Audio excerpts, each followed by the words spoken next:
Olá, muito bom ter você aqui. O Ministério Público de Minas Gerais quer mapear a quantidade de gatos em Uberaba por meio do programa Saúde da Família, desenvolvido pelo Ministério da Saúde. Este projeto piloto é o assunto do Ponta a Ponta de hoje. Participa do programa de forma remota o promotor de justiça Carlos Alberto Valera, coordenador regional das Promotorias de Justiça do Meio Ambiente das bacias dos rios Paranaíba e Baixo Rio Grande.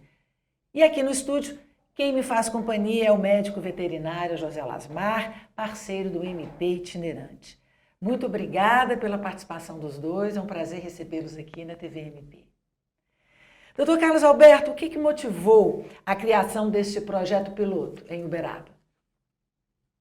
O Ministério Público do Estado de Minas Gerais, através da Coordenadoria Estadual de Defesa da Fauna, muito bem dirigida pela estimada e diligente colega Luciana Imaculada de Paula, criou o projeto Prodevida. Dentro do projeto Prodevida, o município de Uberaba assinou um termo de compromisso positivo, onde se obrigou a instituir as políticas relacionadas à causa animal, notadamente as causas atinentes à castração e chipagem dos animais. E nós sabemos que isso é uma política pública e que toda política pública ela tem que ser sempre aperfeiçoada. Então, como nós temos vários parceiros que nos apoiam, e aqui eu preciso ressaltar dois que têm participação direta nesse projeto, a médica veterinária Cristiane Matoso e o médico veterinário Cláudio Ude, nós chegamos à conclusão que nós precisaríamos ter um diagnóstico desses animais para que a gente pudesse otimizar as ações de política pública. Então, nessas nossas reuniões de alinhamento, surgiu a ideia de nós usarmos uma estrutura do município de Uberaba, que já atende praticamente todos os municípios, todos os domicílios, que é o Programa de Saúde da Família. Então, nós conversamos com a secretária de Saúde, que prontamente atendeu ao nosso pleito, e nós fizemos uma sensibilização e uma capacitação para os agentes de saúde, e fizemos um pequeno ajuste no questionário que eles submetem à população e incluímos as informações sobre os gatos. Para quê? Para que nós possamos ter um diagnóstico, se não preciso, mais aproximado, e nós possamos trabalhar melhor a política pública, inclusive na questão de natureza orçamentária. Sim, os objetivos bem claros do projeto. Então, nós vamos mapear todos os domicílios de Uberaba que são atendidos pelo Programa de Saúde da Família, e no questionário que é submetido ao morador, ele vai indicar a quantidade de gato, a espécie de gato, enfim, né, se esse gato tem alguma enfermidade, alguma coisa nesse sentido, se esse gato já foi castrado ou não. Nessa perspectiva. Por quê? Para que a gente possa ter esses dados, contabilizar esses dados, tabular esses dados, para que a gente possa avançar e otimizar as ações referentes à política pública da causa animal. Doutor Lasmar, a população de gatos domésticos foi o que mais cresceu no país, segundo o Instituto Pet Brasil. Quais são as explicações para o crescimento dessa população?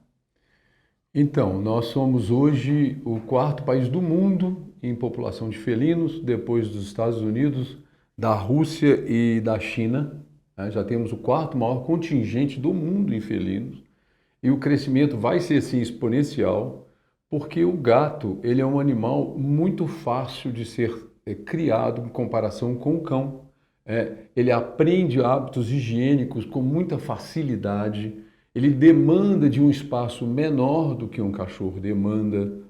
Ele tem uma afinidade com o dono muito grande, diferente do que se fala. É um animal divertido, é um animal curioso. Então, o crescimento está dando no mundo inteiro. A gente acredita que em 15 anos nós vamos ter uma população maior de felinos do que de caninos no Brasil. É uma tendência mundial esse crescimento. É mundial, a tendência mundial. Bom, essas características, porque quando fala em gato, a primeira coisa que a gente pensa assim, é o caráter independente dele, né? Quais são as outras características? O senhor já enumerou algumas delas aí? Esse é um grande engano, sabe, Cris? Ah, é? A gente tem que quebrar esse estigma, essa ideia, essa crença de que o gato é um bichinho independente, que o gato não se apega ao dono, que o gato se apega à casa. Isso é uma lenda que a gente deve destruir. É uma oportunidade boa da gente falar isso aqui. Porque quando a gente fala a independência do gato, a gente imagina que o gato não precisa nem ser cuidado. Não é muito isso, comum, né? muito comum, muito comum. A gente tem felinos muito mais dependentes do dono do que os caninos. A gente tem gatinhos que o dono fica, ele não me larga, ele está atrás de mim no banheiro, ele está atrás de mim na cozinha, ele é extremamente dependente de mim, ele está atrás de mim o tempo todo. Então, essa primeira questão que a gente deve quebrar é que o gato não é dependente do dono, ele é dependente do dono e ele é apegado ao dono e não à casa. Ele precisa muito do dono, da presença do dono, de achar que posso largar meu gato sozinho 2 dias, de jeito nenhum que você pode abandonar seu gato. Então, as características do felino, ele é um animal de fácil criação, né? Como eu já disse antes, aprende o hábito higiênico, enquanto com o cão você sofre muito para ele fazer o xixi, o cocô no lugar certo, o gato no mesmo dia ele já aprende, isso torna essa convivência mais fácil. Quais são as raças mais comuns de gatos? A nossa aqui, ainda bem, é o SRD, é o famoso sem raça definida, né? A nossa, que não é uma raça, na verdade, né? É uma mistura de raça, ele tem nele todas as raças, né? E depois do SRD, a gente tem o siamês, que é uma raça já bastante comum no Brasil. E crianças se dão bem com gatos? Sim, gato, ele tem uma interatividade, ele é muito curioso. Então, um menino pode se dar muito bem na companhia e na presença do gato. Essa disputa do afeto, né, entre o cão e o gato, que o cão é o grande companheiro do homem e o gato não, que o gato é o mais, quer mais ficar na boa no sofá. Isso você está me falando que é um mito, então. Ainda, quando você comparar os dois, o cão e o gato, para a criança, o cão vai ter uma interatividade maior, né? Ele vai ter uma obediência maior aos comandos, aos desejos do tutor, do que um felino. O felino, ele tem aquele chamado de independência, porque ele não se submete tanto aos seus desejos. Não que ele não dependa de você, mas ele não se submete tanto aos seus desejos, às suas necessidades. O cão é mais submisso, é mais carente do que o gato. Isso torna esse relacionamento mais próximo do que com o gato. Então, com criança, a interatividade com o cão é maior do que com o felino. A gente faz o nosso primeiro intervalo, voltamos já já. Fique com a gente.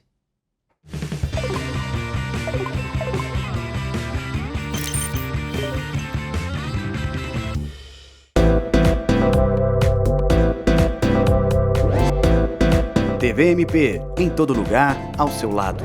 Realização: Ministério Público de Minas Gerais.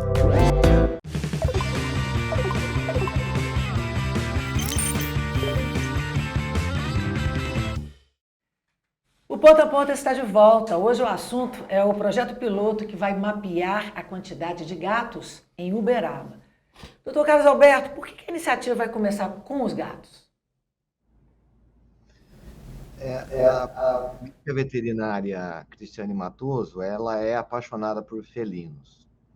Então, como ela está nos dando um suporte técnico, está nos orientando, ela sugeriu, primeiro, por ser uma população menor. Hoje, estatisticamente, embora essas considerações do Dr. Lasmar sejam muito válidas, nós sabemos que, na realidade de hoje, a quantidade de cães é maior que a quantidade de gatos. Então, como é um projeto piloto, e a gente aprendeu, né, que a gente tem que começar com um projeto pequeno, validar a metodologia desse projeto, aferir os indicadores de eficiência e depois a gente extrapola esse projeto ou a gente amplia esse projeto. Então, foi uma decisão nesse sentido, de nós primeiros começarmos com a população de gatos, que também são os animais que nós temos mais dificuldade pela castração, principalmente os errantes, e nós conseguimos identificar essa realidade. Daí o motivo de começarmos pelos felinos.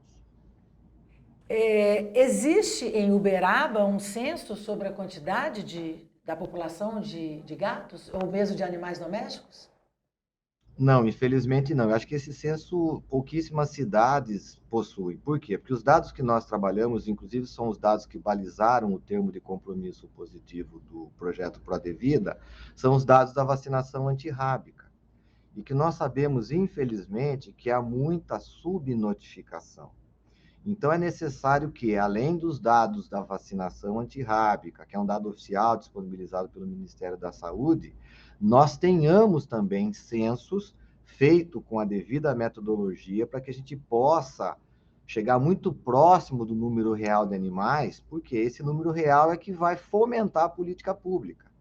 Porque nós precisamos desse número para saber os valores que devem ser alocados nos orçamentos municipais para se definir, olha, esse ano nós vamos fazer quantas castrações, esse ano nós vamos fazer quantas campanhas de sensibilização, quantos programas de educação ambiental, quais os bairros que vão receber esses programas. Então, o diagnóstico é a base de qualquer projeto. Há então a possibilidade desse projeto se expandir para outros animais domésticos, os cachorros? Sim, sim. Inclusive, nós já estamos em algumas situações trazendo esses dados referente aos cães. E, claro, também depois poder ser ampliado para grandes animais, né? Como cavalos, principalmente. Mas, Alberto, qual que é a sua avaliação em relação às políticas públicas do setor, né? E como que o MP tem atuado nesse sentido? Qual que é a sua avaliação? Bom, como eu ressaltei, o Ministério Público de Minas Gerais, para nosso orgulho, é pioneiro nessa atuação, né? O trabalho que vem sendo desenvolvido pela Coordenadoria Estadual de Defesa Animal é primoroso. Eu vou dar um exemplo aqui que eu conheço bem, que é da minha região. Dos 58 municípios que integram a Coordenadoria Regional, nós já temos acordo com aproximadamente 54, e os 4 que não subscritaram o acordo, nós já temos ações judiciais manejadas e estamos aguardando o julgamento do Poder Judiciário. Então, ou seja, a causa animal em Minas Gerais, com a atuação da SEDA, ela ganhou uma qualidade exponencial. Só que é óbvio, né? Toda política pública, ela sempre está passível de aprimoramento. E não adianta nós sermos inocentes e nem tampouco ingênuos. Toda política pública demanda recurso público. E nós sabemos que os orçamentos municipais, em especial, são muito combalidos, porque dependem de repasses, ora da União e ora do Estado, que estão vinculados à atividade econômica. Então, toda vez que nós temos uma crise econômica, isso impacta no orçamento municipal e a política pública acaba sofrendo uma solução de continuidade. Nós estamos tentando fazer, em apoio ao município, aportar alguns recursos decorrentes de medidas compensatórias impostas em termos de ajustamento de conduta ou acordos judiciais. Especificamente em Uberaba, nós já conseguimos aportar, e aqui eu preciso ressalvar o trabalho da colega Monique Mosca Gonçalves, que me substituiu na Promotoria de Meio Ambiente de Uberaba, mais de R$1 milhão foram aportados, inclusive com a doação de um castramóvel. Então, ou seja, o nosso desafio hoje é, dentro do complexo orçamento municipal, é sensibilizar, no nosso caso, a nossa gestora, que é a prefeita Elisa Araújo, para alocar recursos nessas ações. Por quê? Porque hoje nós temos que trabalhar, e eu acho que o Dr. Lasmar vai falar sobre isso, com a ideia de saúde única. Cada vez que eu faço a castração de um animal, eu estou prevenindo uma série de doenças, uma série de problemas de natureza de saúde, seja ela humana e seja de saúde animal. Dr. Lasmar, quais os cuidados essenciais que o gato precisa? O gato domesticado, ele precisa ter um cuidado especial com a alimentação, é um ponto importante. O gato, ele vem do norte da África, ele não tem uma habilidade boa para ingerir água, então é outro ponto importante, a questão da água.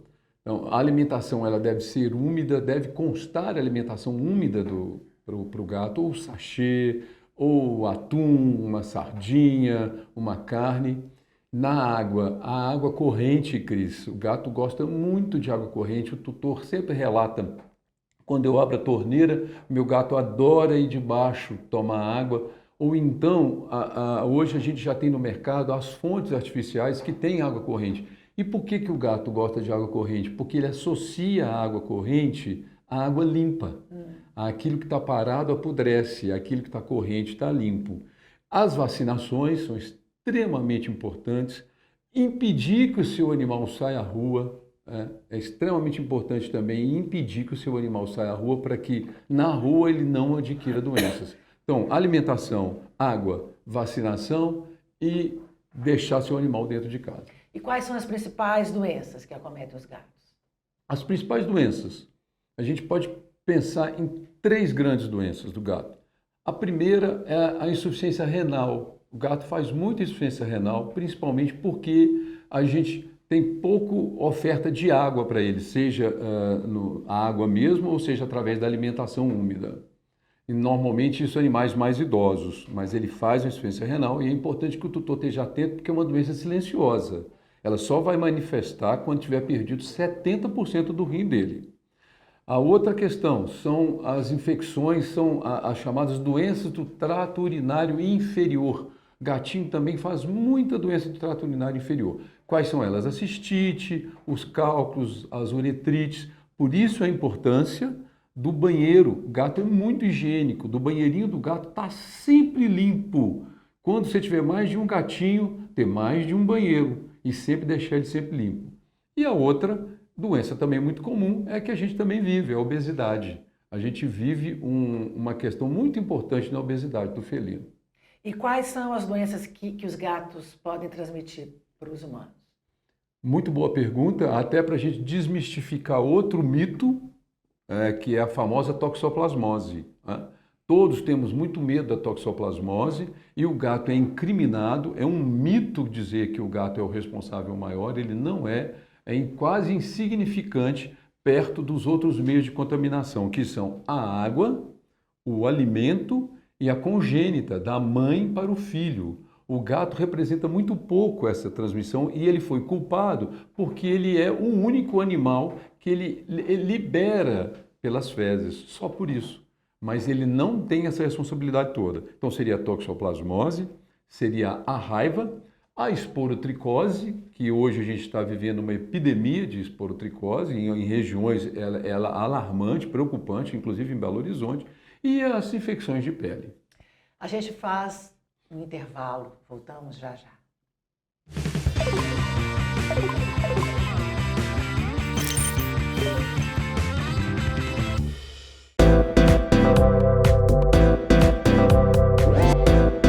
TVMP, em todo lugar, ao seu lado. Realização: Ministério Público de Minas Gerais.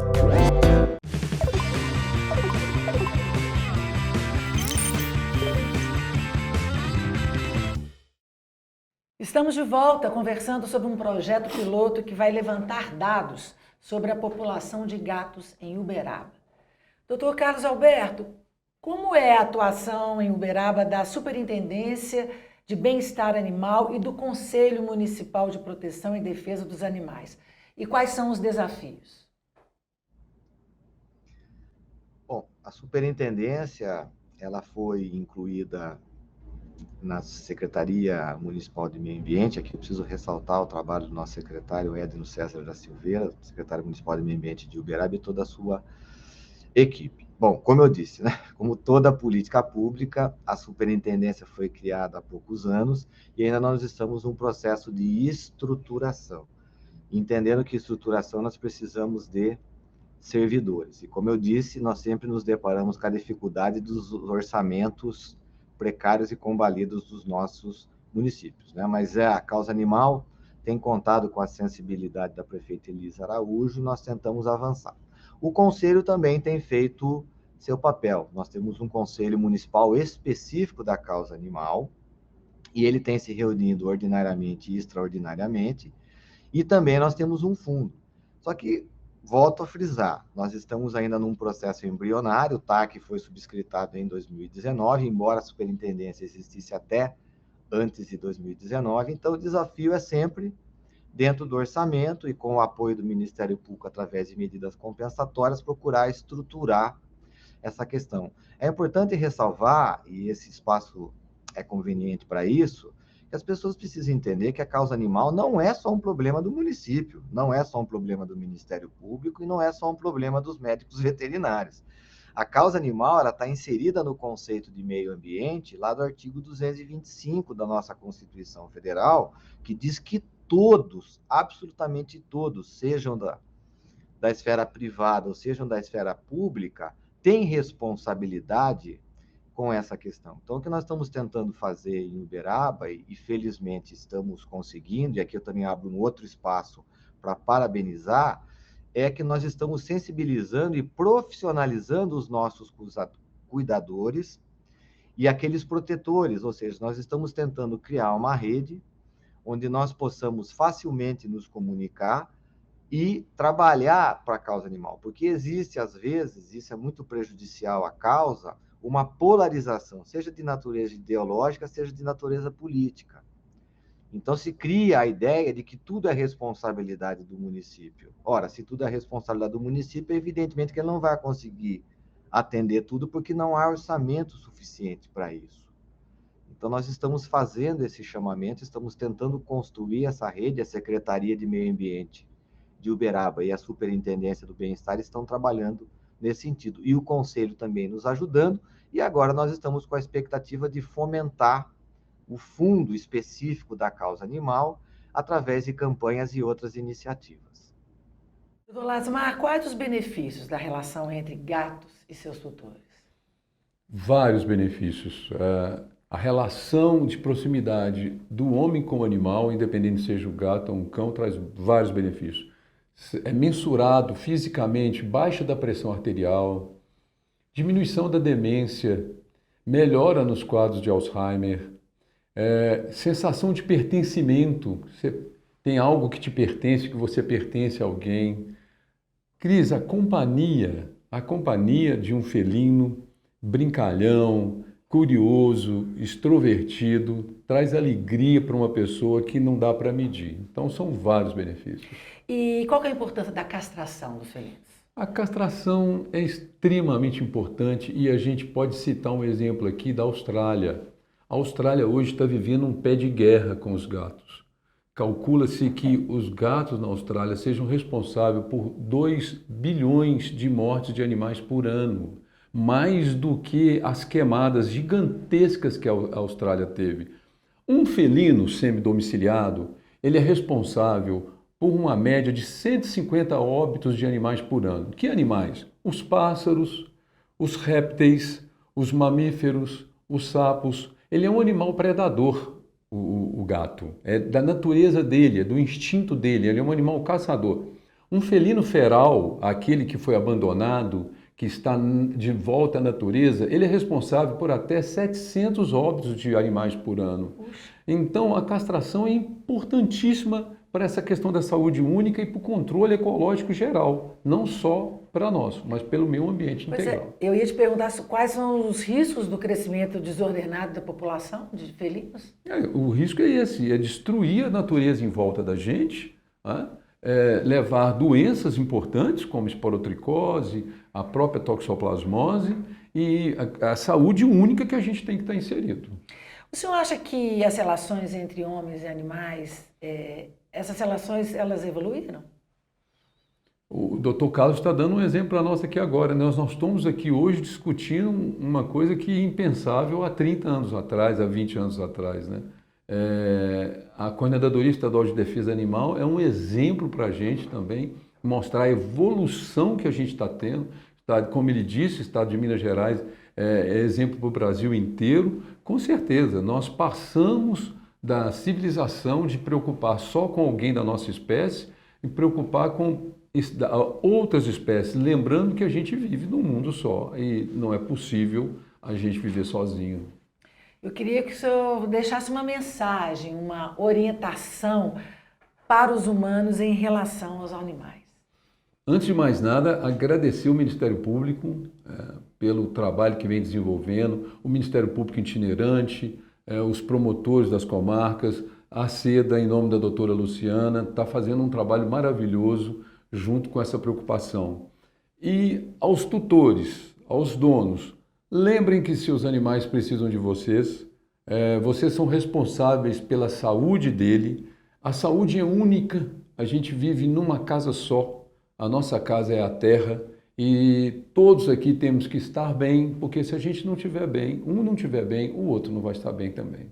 O tutor não pode esquecer que ele tem obrigação, né? Obrigações sérias e cada vez mais imputadas até pela lei, né? Quando a gente consegue identificar um animal, como está sendo feito agora em Uberaba, se esse animal é atropelado, se esse animal foge, é responsabilidade do tutor aquela vida perdida. Agradeço muito a presença de vocês, venham sempre à TV MP e agradeço também a sua companhia, a sua audiência. A gente se vê em breve.